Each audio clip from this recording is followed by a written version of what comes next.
What you cooking, Mom? Cut. Fucking cut. Now I'm gonna go buy. No, I'm gonna go purchase one. That's the problem. This ain't for me.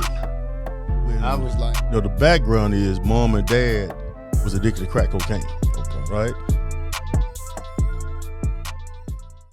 All praises to the Most High. Hi, how are you? Welcome to another episode of the Doc Holliday Show, where we love to uplift black men, black woman, black teen, black child, black royalty. And today I am joined by another black royal, my guy, my brother, the baddest man in media, not only in Memphis, he'll tell you in the whole world, on the whole earth.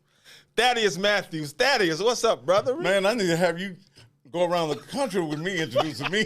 Hey, man. I ain't had an intro like that in a long time. Man, first of all, man, thank you for coming, Thad. No, man, it's my honor. It's a privilege to be here on your show. I've watched you all these years. We garnered a friendship. Yeah. And, man, it's just an honor to be here.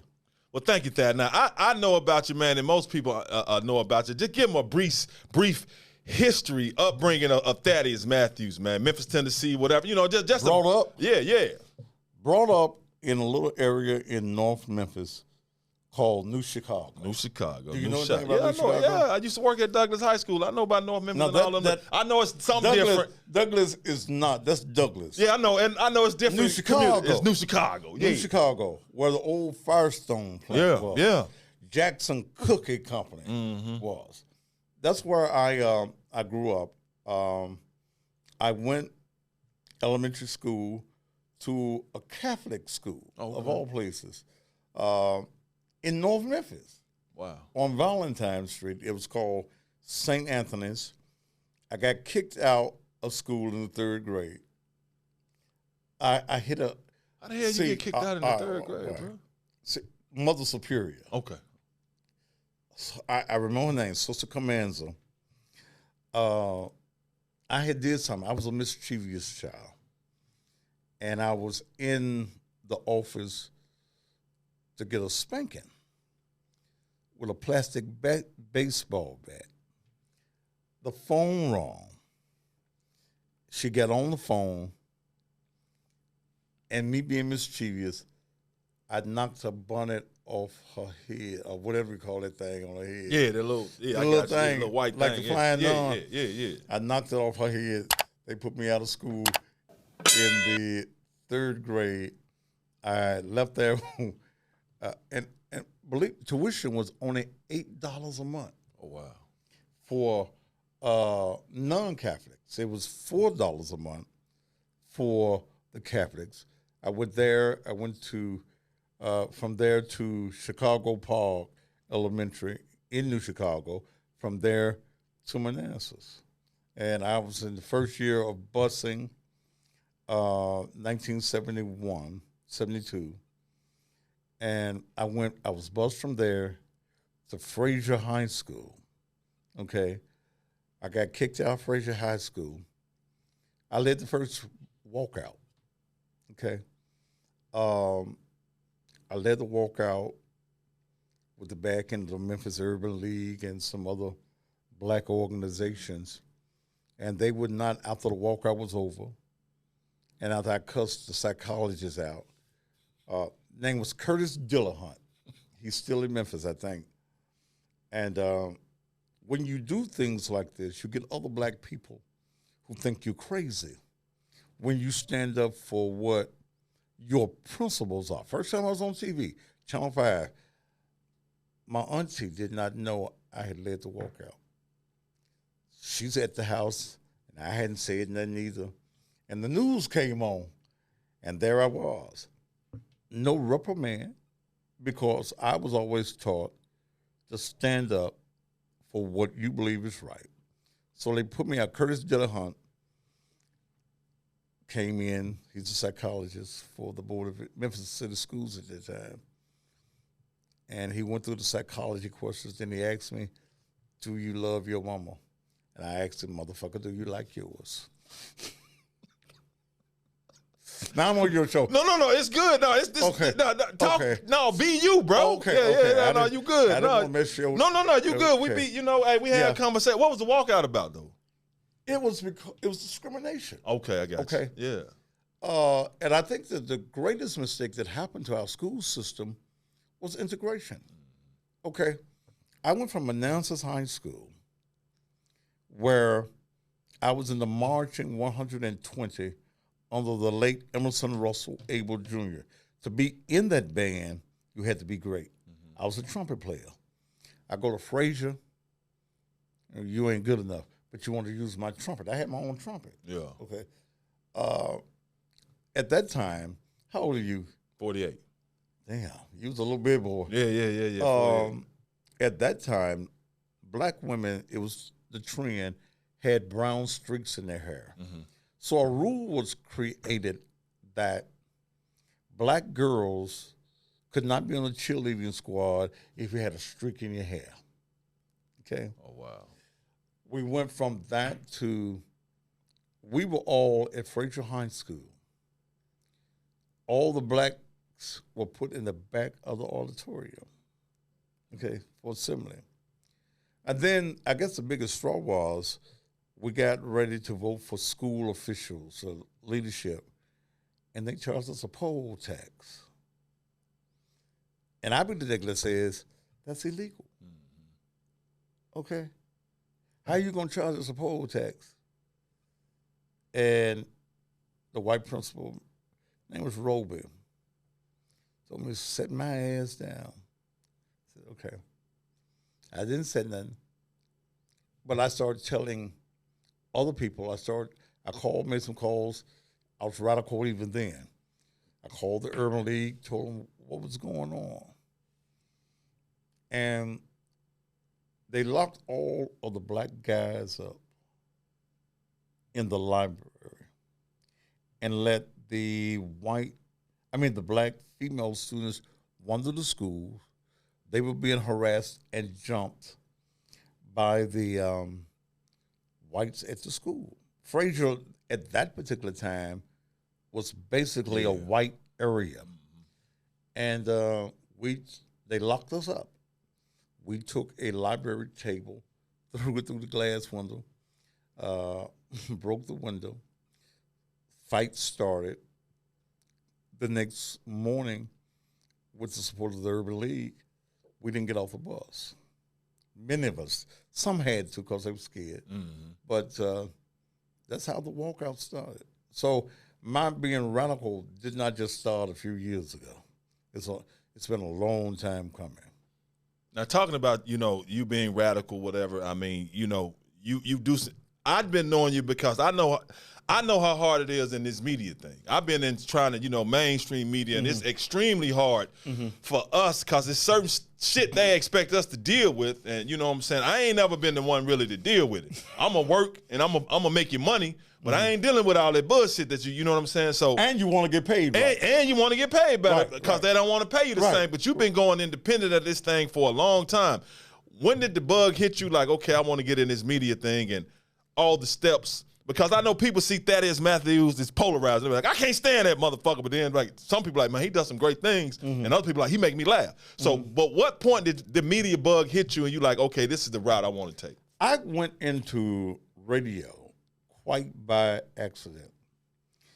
It'll be 42 years next week. Wow. I had a wife and a baby. Okay. And didn't have no job. I had always been in sales. I worked at IBM. I grew up in the funeral business as an undertaker. And I was riding around, and there was this new radio station on the air. A guy out of Chicago by the name of Perfect Span had brought a blues station. I didn't know nothing about the blues. I'm a young preacher, okay? I knew gospel music. So it was WXSS, 1030 on your AM dial. They were looking for salespeople.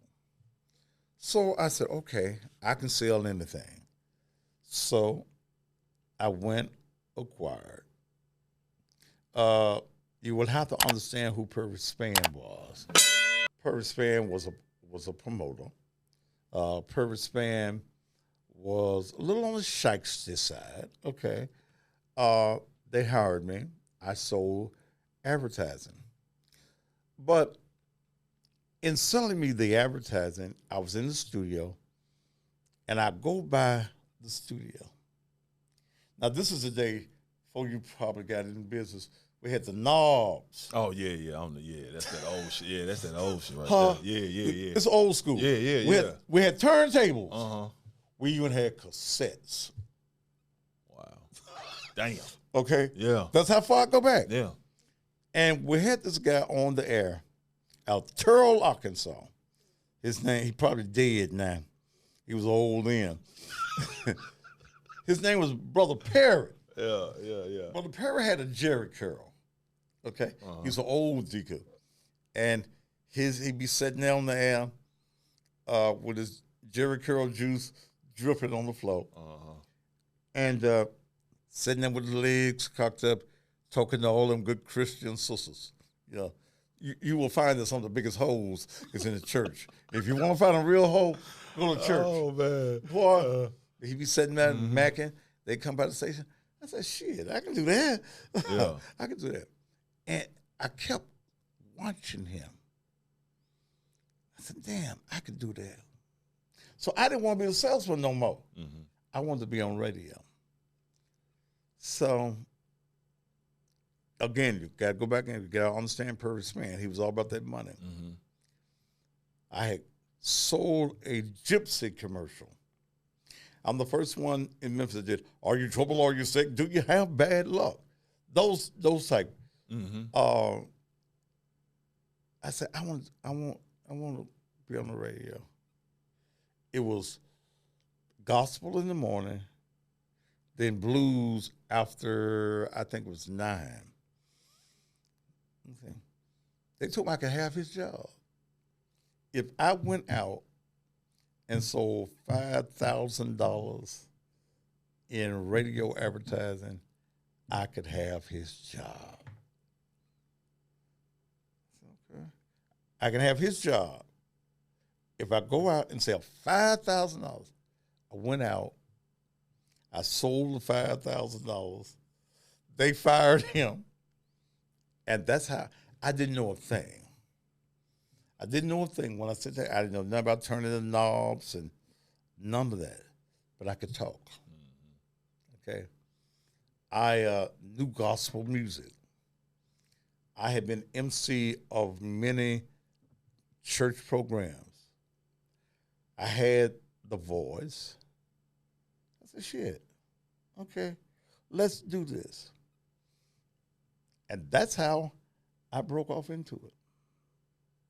And you've been doing amazing ever since. Now, as I say, Thaddeus, how do we get to this point? Because Thaddeus Matthews was baddest man and media person in Memphis, and I know you even know that you are polarizing. How, when people come at you, polarizing? because you hear people say that that motherfucker Thaddeus Matthews. God damn, you had that, And I said, fuck him.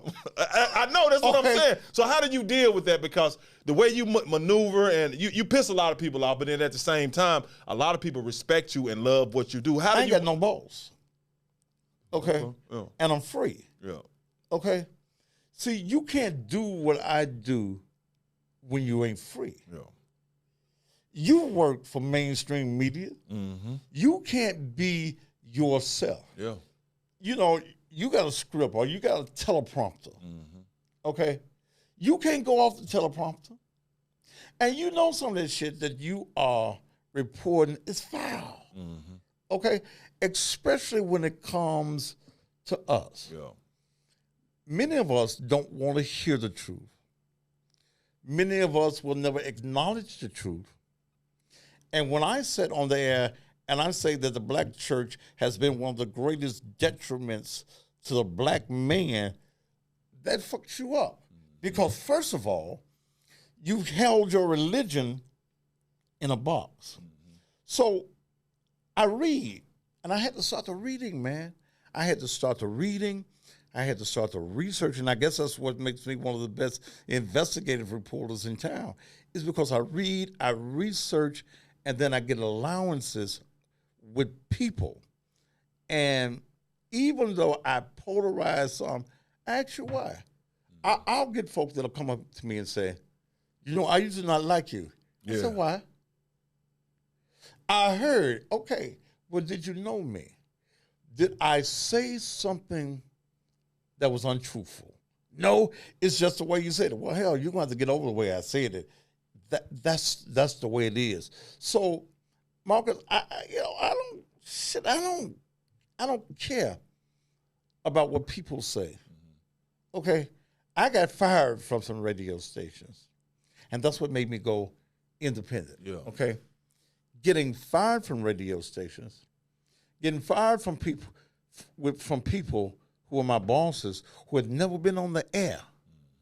Okay, nobody knew your name. Okay, well, we think that you should do. No, you can't think in this business. In the old days of radio, man, you had to be a personality. Okay, you didn't play by the clock. Okay, you didn't go with this. You can't say your name but once an hour. You got to play 4 of these type of records and 3 of these type, then a commercial, then you get, no. You were a personality. You had audience appeal, okay? People, the old jocks, that even from Memphis, the Nat Williams, the Honeymoons, all of these guys were personalities. Ain't been no school to get this. This is a God-given gift that I have. And the word says, and your gift will make room for you. I don't do shit else. I ain't going to work no 9 to 5. I think Manuel is a crazy Mexican or somebody. I ain't even do that. But this is how I've done what I do, man. This is what I do. Not give a damn about what people say and give a damn about what I need to say, what I need to do, and what black folk need to hear. Now, being independent, like I said, I know how hard it is in this business, man, to do it when you working for mainstream media. Sure. How have you overcome all those challenges, man, setbacks, because you have studios, you're here, but you still doing it. You still making your way through it, and you still finding a way to make a living, man. Talk about It's perseverance, man. Yeah. It's don't give up. Mm-hmm.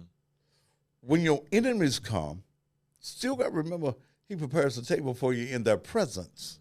Okay? Let me tell you something. A few years ago, I just finished 8 years of doing cable TV. I paid $76,000 a year to the black production company. I made 6 figures, and the first number wasn't 1, okay? Yeah. Because as controversial as I am, this is what you want to see. Yeah. Okay? You don't want to see me talking about the flowers and the doctor shows and shit like that. That ain't what you want. You want me to see me talking about them, motherfucker. You want me to talk about them. You want me to expose them. You want me to expose everybody but you, but you want me here. What did this pastor do? What did that pastor do? What did that politician do? So you figure out in this game what your game is. My game was controversy. And just like pussy, it'll always sell. Okay? You come to watch me because I'm controversial. Okay? That's the only reason. Listen, I'm listening, bro. Go, keep okay. going. Oh, what I say about yeah, keep going, man. You know that it always sell. Go ahead. You fucking me up with that, but you're right. You go ahead. I'm listening. It'll always sell. Yeah. Even at Christmas time, somebody right now trying to get $40.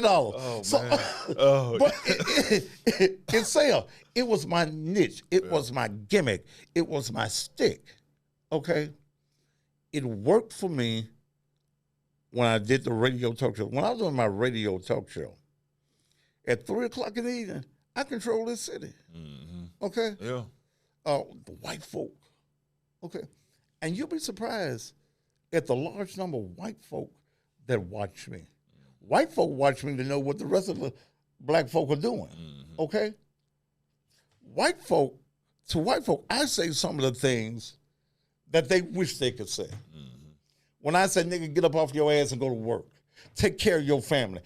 I'm tired of you motherfuckers just getting these little checks, these little stimulus checks, and I'll go out and how many TVs y'all gonna buy in 1 year?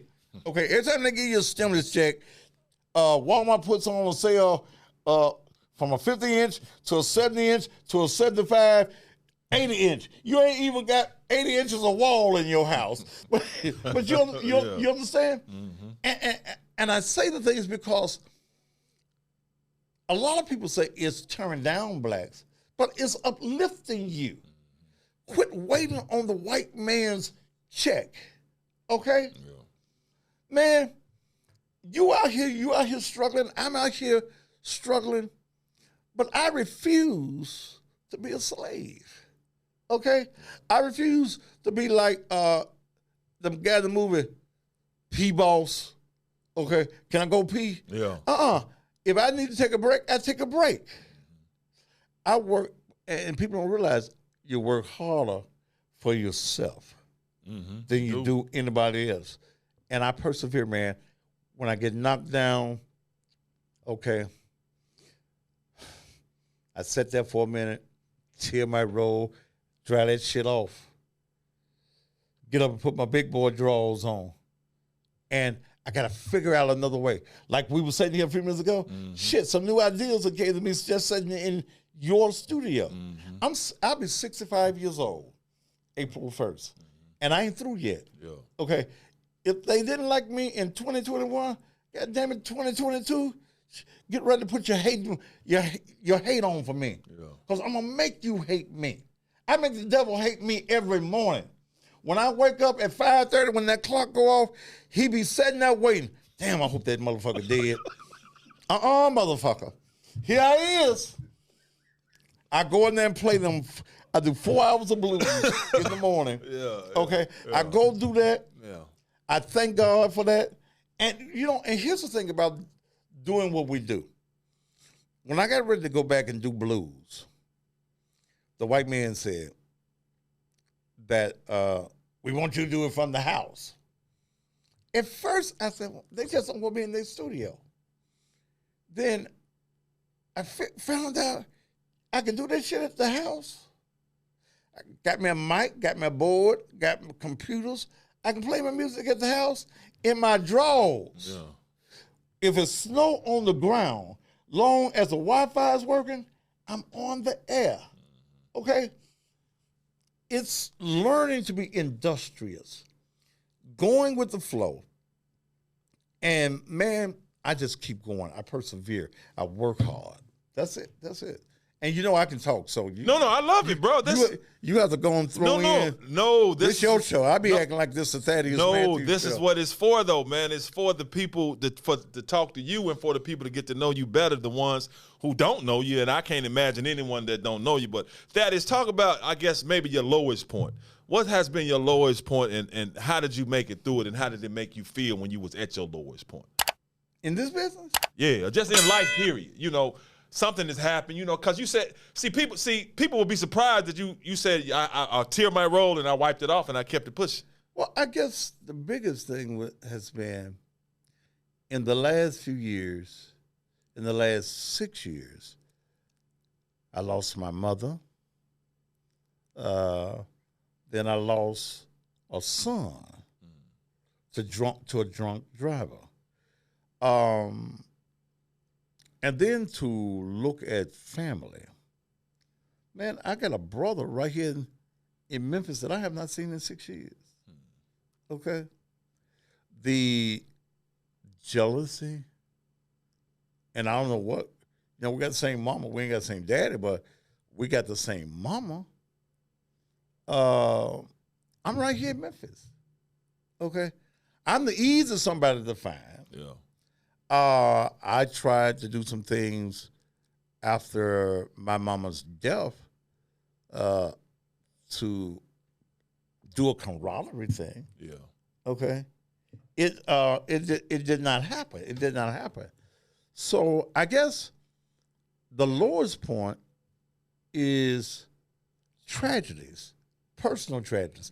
I ain't had no real low points in this business because I always knew I could persevere in this. But I lost my aunt that raised me. See, I'm the product of a mother that was 16 years old when I was born. And my aunt was already raising her. Well, somebody said, your mama was fast. Yeah, but if my mama had been fast, I wouldn't be here today. Yeah. Okay. So, and you know, and when you get technical about it, Mary was 16 when she had Jesus. So, I never knew my father. I didn't even know what my father looked like until about 6, 7, 8 years ago. Okay. He was dead. Okay. And I walked into this place that I went to often, and there was this guy that knew my father's side of the family and said, your daddy dead. I said, that motherfucker been dead to me all my life. Okay? Yeah. I'm gonna bring you a program from your daddy's funeral. I said, okay. And I didn't think nothing about it. Now, I went through a cycle, though. I went through a cycle, man, prior to even finding this out. Who am I? Yeah. Okay? I know I cuss like my mama. I sing a little bit. My mama could sing. I got some of my mama's old fucked up ways. My mama had some fucked up ways, okay? I had some of those ways. But understanding the biology of it all. Who am I? Because it had to be a man somewhere. Okay? So I wonder about that. The one discussion as growing up that my mom never had with me. And I was raised by my aunt, but my mama was there, okay?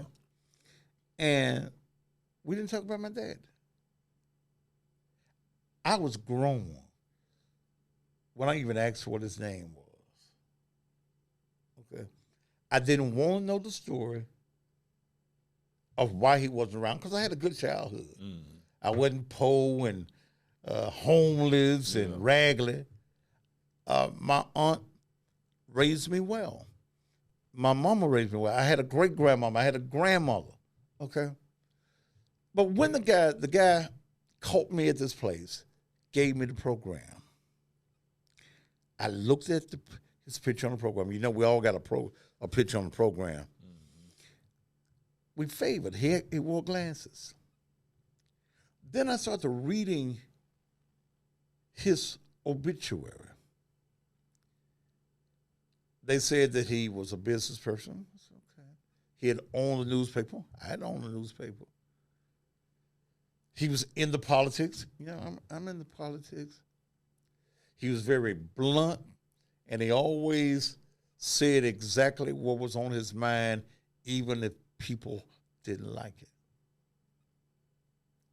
I said, damn. It's some DNA in there. So then I go on this family hut. I didn't know any of his people. So there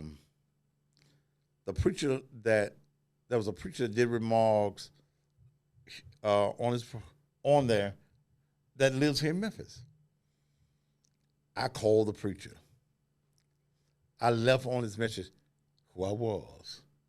Now, when I call a preacher, 9 times out of 10, they think, damn, he finna bust my ass. Yeah. Okay. For something, yeah. So I had to call him 2 or 3 times. Yeah. Okay. Let him know everything was cool. It was, And he put me in contact with the wife. I met the wife here in Memphis. She started bawling, crying when I walked in because she said, I look, and she had never met me. She said, I look just like him. Found out I had some sisters. One was the same age that I am. She was in Texas. She's passed away. And that thing didn't go well either. I had one sister here that is the very image of my oldest daughter. Okay? And she's in real estate. Last name is Williams. If I could think of her first name right now, I would. But we all met, had dinner. I paid for it. I throw that in there. Yeah. And I was sitting up on the air one night on the cable show, and I get a text from her because I was going against her pastor right then, Brandon Porter. Brandon and I, we'd known each other since small kids. Mm-hmm. So I come at his ass. Mm-hmm. Okay. And when we see each other in Houston's, hey, how you doing? Okay, we have a rapport. So she texts me while I'm on there. I can't be your sister. We can't have no relationship because you're talking about my pastor.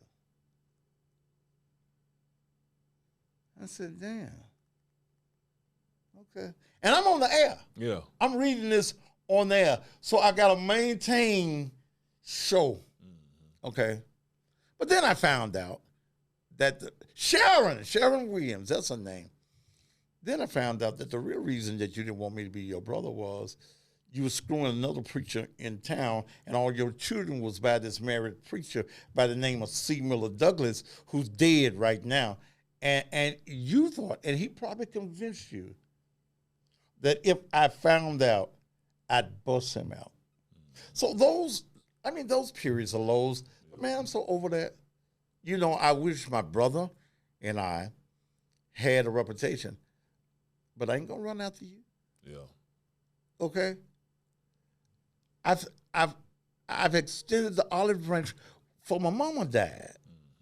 Mm-hmm. And somebody said it was petty me when my mama died. My mama was a little slick. I went and picked this great, big old, beautiful, baseball casket out. And Ed Ford Sr., my friend, we've been friends since my young days, and NJ Ford and so on when it was on Jubit. Mm-hmm. Called me and said, Mama spent that insurance money. Got a loan on it or something. I said, okay. What we going to do? I said, I'm going to pay for it. Okay. That's my mama. Okay. I know she was slick. Hell, I am. Yeah. Yeah. I got her DNA. Yeah, so Okay. So I said, okay, pay for it. Didn't nobody else have no money. None of my brothers. I have one sister. She bought the flowers to go in the casket. And when it came time to put a headstone down, didn't nobody have no money. So on the headstone, it says, by your son, Thaddeus. You just put your name on that? Ain't nobody else's name on it. This is by your son, Thaddeus. The mother broke ass niggas didn't give me shit. Do you think they were petty? No. You just say it is what it is. You paid for it? It's what it is. I paid for it. I told them, I put a picture on it and all that. Give me some money on it. Yeah. Just give me a little something. Mm-hmm. If you don't give me no. So fuck it. So, by your son, Thaddeus. Now, Thaddeus, I mean, I can't do nothing but laugh, man. I can't do nothing but laugh. I feel you, but I get it. But now you've had some big battles too with people here in town and really across the country. You've had some battles. You know what I'm saying? You've had some clashing of the head. Is there any adversarial? What you think your biggest battle has been with people coming at you or you going at them, vice versa? Tank went out to me. Okay. The singer Tank? Singer Tank. He went out to me on his little TV show. I had a girl at the office, big-breasted girl. She wanted to take a picture. I laid my head on the dresses. So Next thing, it was on social media. Next thing I know, you talking about me on your little BET program. I said, damn, you got a problem with me laying my head on some titties? Then I found out that he do all the gay shows and shit. That's all shit. Okay. I said, and I sent a message to him. I said, you want to make your show interesting? Bring me on your show with all you little guys that want to sit around and talk about me. Okay. Yes, I am a preacher. Okay. I'm licensed and ordained as a Baptist preacher, but I'm non-denominational now. But I'm a preacher that's real. I drank. Okay. I just got back from the casino. Okay. I believe in fucking. Okay. Yeah. Okay. I'm real about who I am. Yeah. Okay. I don't shy away from being real. And he wouldn't put me on, so I said, your little show finna go anyway. And it's gone. K. Michelle. Yeah, man. I mean, what's the deal with you and K. Michelle, man? I saw that I'm like, dang, okay, they at each other. I know y'all went at it at a rust. But I mean, what's the deal with you and K. Michelle? K. Michelle. Trifling. She's just trifling as she can be. K. Michelle went after a friend of mine who is a judge. Okay? Okay. Friend called me. And I said, man, what's the real deal on this? I got all the paperwork. Damn, she $10,000, $15,000 on renting a mansion here in Shelby County. Okay? And when the white man wanted his thing back, I mean, you just can't owe $10,000 in back rent and you're supposed to be a millionaire. Mm-hmm.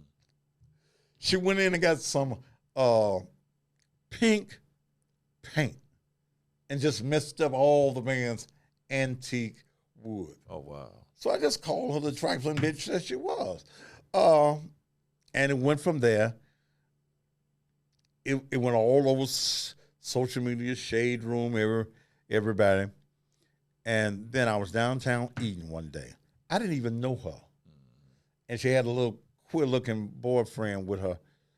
Can I say queer on your show? Yeah, man. I mean, that's you, man. Yeah, be yourself, man. Had that little Sims boy. Looked like he had more sugar in him than she got. Brought God Charles. Do you remember God Charles Sugar? No, I don't remember that. You don't remember God Charles Sugar? No. Boy, he used to come in a big 5 pound. God Charles okay. Sugar. So I'm sitting there. I don't know her. This is one of my advertisers. I'm in there patronizing. I'm eating. Me and my sister, I'm sitting there eating. So she tells the owner, if you don't put him out, I'm going. So the owner come and tell me, because she don't know what to do. She don't want to piss me off, and she don't want to piss off. So when she comes in, I said, fuck her. I don't know the little skinny bitch, no way. I don't look at skinny women, okay? I'm way across the room. So now you're talking loud enough for me to hear you. I said, Lord, right on my tongue, let me eat these 3 pounds of crab legs I got sitting here. Then she just kept on mouthing. I mean, put that motherfucker out. I said, no, bitch, you do it. You and your little your boyfriend, y'all do it. So it went where she went call the police and told the police I was down here and I was harassing. Did nothing become of it. But I've had some big battles. I got a big battle going on now with a wannabe talk show host here in Memphis, Tawana Murphy. I filed a $1 million lawsuit knowing she ain't got but $100. If she got that, she's going to borrow it. But I go through these battles. Frank Ray and I have battled. Okay. Pastor Frank Ray. Yeah, Pastor Frank Ray. We've been, and Frank and I are all right now. I saw him one day, and we nodded at each other. I wasn't pastoring when I first talked about it, and I wanted to say, man, now I understand. Understand. So I've had some major battles, but every battle makes my name bigger. Okay? My enemies become my stepping stone. Okay? It got me with K. Michelle, 50,000 new followers. Okay? Tawana ain't gonna give me nothing. Okay? But Tank, it stayed out there. It got me on national TV. It got me on national radio programs. And what I try to, and it is say to these guys that do this thing on Facebook and stuff like this, and because I had a guy last week telling me I should be embarrassed about what I was talking about, the way I was talking about Tawana Murphy. And the thing I had to let them understand is there's a difference in you and me. You're local. Okay? You're Shelby County. My name is a brand. Okay? I make money. Y'all got jobs and shit. I ain't got no job. Who gonna hire me at 65 years old? I ain't got no job. You know, my wife done already went and called them people, call the Medicaid people and all that. Oh, shit. She out, man. She said, I just want you to be ready. I said, okay there, baby. Okay. It is what it is. But, man, I'm just who I am. Yeah. You know, I don't mean nobody no harm. I'm just out to work. But I tell these guys, you ain't me. Okay? Look at my numbers, look at yours. Look at my audience. I have a national and international base. The only time I met young Dolph, okay, was for him to pay me. Okay? He contacted me. He wanted to use my name in that rap. And I don't look at rap, listen to it. But it was one where he was the Django type thing. Okay? And he put in there, Memphis, the home of Elvis Presley and Thaddeus Matthews. He paid me. Yeah. Okay? I said, thank you. Yeah. Sony has paid me. Freddie Gibbs, I'm on his. They paid me $5,000 for a video. For 30 seconds. I said, shit, okay. Yeah. Okay. Put my name on the covers. So I do more than what people see me do. And there are some things I don't even announce that I do because I know I got haters. So, and some things that just move silently on. And I don't mean these local guys in the disrespect, but we different. Okay? I've worked 42 years come next week. I was on the radio, man, when the CD came out. And I said, this little bit old thing ain't gonna last. Now you can't find a turntable at a radio station nowhere. So that's what it is, man. Well, I know you've been putting in work, man. I know you put in a lot of great work, and I know you deal with a lot, you know, because I don't know how you do it, because I'll be ready to throw hands in a blink of an eye. And I know you've been in situations. You just cuss a motherfucker out and just keep on going. Yeah. Okay. Man, I was having high blood pressure earlier this year. My doctor said I might have to have a triple bypass and all that shit. But thank God, man, I ain't had none of that stuff. I got my days I don't feel good. Okay? I'm 65. I try to explain folks. I'm 65. I ain't 25. I got a cane now. Okay? There are days that my knee don't work, and I ain't finna get no replacement. They say you get some new stuff when you get to heaven. That's when I get some new knees. But I carry it, and my wife convinced me to carry my cane through the airport. They give you them little roller things, and they roll you all the way through. You don't have to get them long lines. You got to get in line. Yeah, that's right. Well, you take advantage of that? But I said, man, I'm going to end up all over social media with my cane. And I got a pretty cane now. And she said, I had to go to Atlanta for a day. And you know that Atlanta airport. Yeah.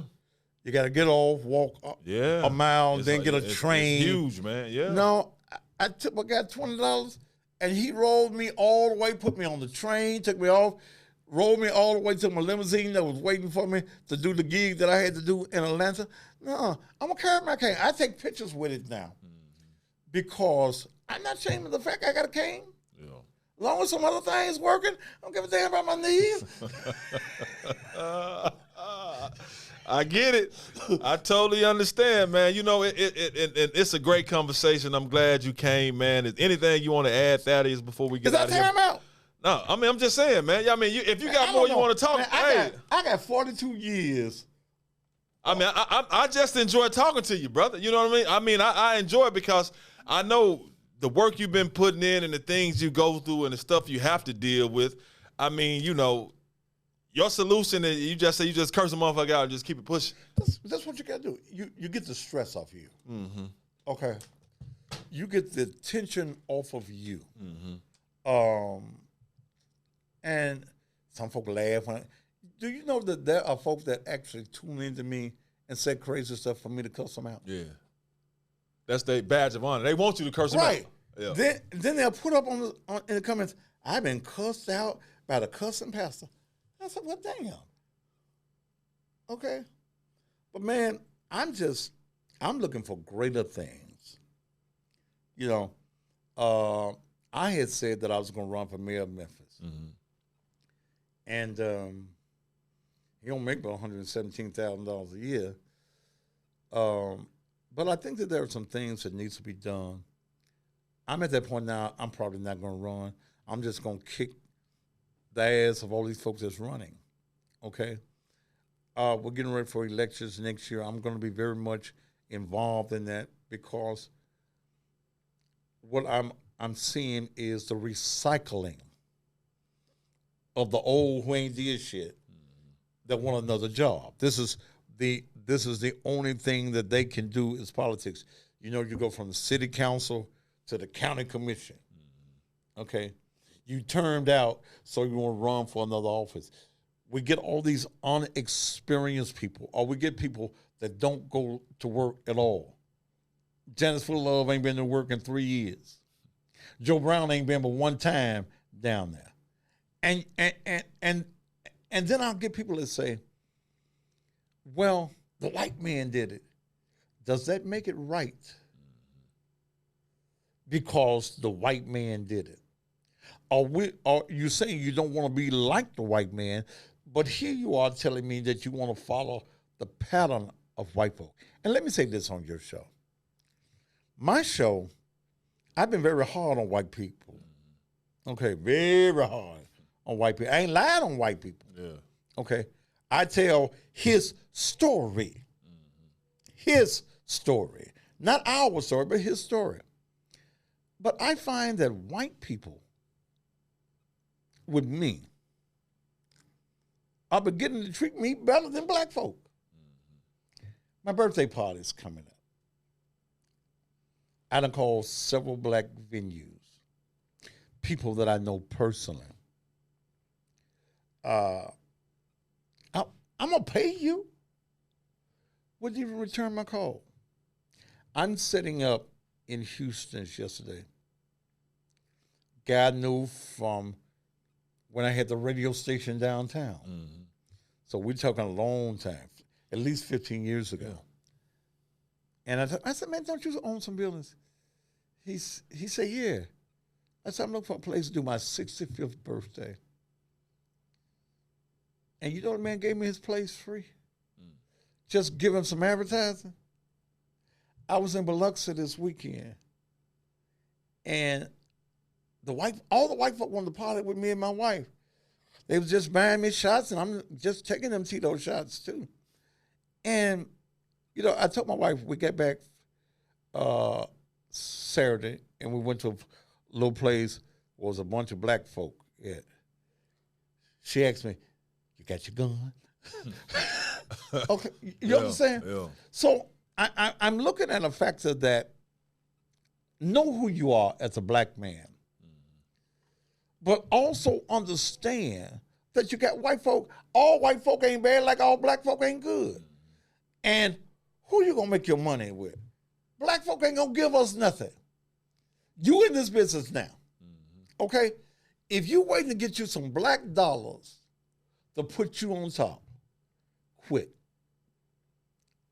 Have a camaraderie with black folk and white folk. Some black folk gonna pay you because you put them in a position where they gotta pay you. Politicians, it's election time, you gotta pay me. I got a platform. If you don't pay me, I'm gonna wanna know why you want black folks and you won't give black folk no dollars. Okay? White folk gonna give me money because white folk say, he got a platform. They don't care if I talk about them. Okay? Shit. I'm gonna talk about anybody that is not doing anything that is constructive for black folk. Our agenda has got to be truth. That's all. It ain't the racism, okay, fine. I'm always be a black man. I know I'm a black man. I know what you as white folks did. I know your history. But let's make this money. You ain't gotta like me, write me no check. Okay? You ain't even gotta write it in black ink. Let's make this money. I'm doing a show today about the black rapper. Why y'all got all this beef, man? Y'all millionaires. Yeah. Are you a millionaire or are you a slave? Because you're acting like a slave. The white man has allowed you to make some money. They own you. A lot of times you and I both know that those guys with all of this so-called wealth ain't really got it. They owe the record company, and the record companies have a life insurance policy on you, and when you don't do what they want, for some reason you end up dead. Okay? Quit wearing it all around your neck and on your arms. I'm not telling you to invest in your community if that ain't what you want to do. Invest in yourself. What's your legacy going to be when you die? Is your children and your grandchildren and their children, are they going to have anything? Are you going to buy any real estate? Are you going to own some buildings? Or is it all going to be in what you drive and on your arms? Wow. Deep. Yeah. Love it, man. Hey, Thaddeus Matthews. Thank It's you. been my pleasure. And let me tell you, I'm proud of you, brother. Thank you, man. I'm proud of you for stepping out on your own. In this industry, Yeah. Tough. it's cutthroat, man. It's cutthroat, but I'll say it here on your program. Anything that I can help you do, okay, I'll do it. I've told some young guys, I'm the OG in this business, okay? I've paved the way so it ain't as hard for you young guys. We didn't have none of all this shit you got right here. That's Cassim's gown, man. ISF Productions, man. Yeah. Yeah, I mean, we gonna do some things. Yeah. Hey, you be smart man to get with them. Everybody out there be smart to get with them. When you see black men that are doing, see, all of us ain't dogs. No, we're not. Okay? Yeah. Some of us work hard at our craft, man. And working hard at our craft is what makes it. Now, you gonna make some money in the business. You know, you got more folks that like you than me. But man, you know, just stay true to your game. I will, man. You know, I hear you, whatever your doctrine is, okay? See, I done got away from Baptist doctrine, Church of God in Christ doctrine. Yeah. I just believe in the awesomeness of God. Yeah, the Most High, no doubt. Okay? Yeah. That's and God lets me cuss. And you know, I asked God that one day. Why am I the cussing pastor? This was nothing I intentionally did, man. It was the 16th of December 2017. I'm in my office at the church just doing my rant. I did a 4-hour thing. I was doing the Cheryl Wright thing. About 5 minutes of it, I went into a cuss. Somebody took the 5 minutes, forget the rest of the show, and put it on social media. I didn't know about it till that Monday. They were calling me the cussing pastor. When I saw it that Monday morning, 1.3 million people had already seen it. I registered the name the Cussing Pastor. Okay? What somebody meant for bad, man, worked out for my good. I still make money off of it. You know, I get the death threats. But, you know, I tell them, no weapon that is formed against me can prosper. If I was scared to tell it, brother, the day I get scared is the day I'll cut the mic off. I'll drop the mic. That's my last day. I was born. I've known all my life, since a young child, that God has a plan and a purpose for my life, and I have not gotten there yet. Okay? And you can't kill me until his purpose is fulfilled. And then when you kill me, I got good insurance and a good undertaker. So, hell, it is what it is. Outstanding, man. Thanks again, my guy, Thaddeus Matthews. And that's going to do it for a great edition of the Doc Holliday Show, where we love to uplift black men, black woman, black teen, black child, black royalty. Until next time, God willing, we out. Thanks, Dad. What you Thanks, cooking, man. Mom? Outstanding, my guy. I know.